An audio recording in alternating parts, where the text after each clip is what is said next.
सम्पूर्णमा नमस्कार। यतिखेर चाहिँ दिक्तेल बजार पुग्यौँ। सायद लक्याङ दिक्तेल सायद त्यस्तै होला। यो माथि डाँडामा रहेको छ यो चाहिँ होइन। यता यता तल देख्न सक्नुहुन्छ तपाईँहरूले दिक्तेल बजार।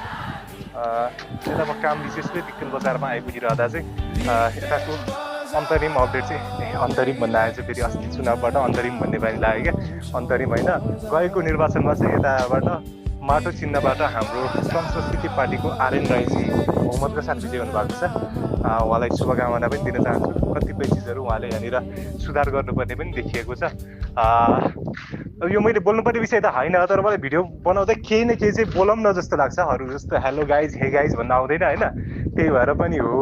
अनि प्लस पोइन्ट के रह्यो भन्दाखेरि म यो पूर्वको खोटाङमा चाहिँ पहिलोचोटि आइपुगिरहेको छु। यहाँनिर एकदमै रमणीय ठाउँ रहेको छ।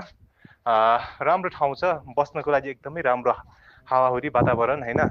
अहिले चाहिँ हामी अब काम सकेर आउँदाखेरि साँझ नै परिसकेको छ। त्यही भएर त्यति राम्रो मौसम त अघि नै आयो भने खुल्थ्यो, अहिले त के खुल्थ्यो र त्यो अब भनिरहनु परेन।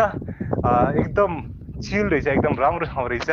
तपाईँहरू पनि अब यसो खोटाङतिर घुम्न आइदिनु होला होइन त। अरू के भन्नु छ?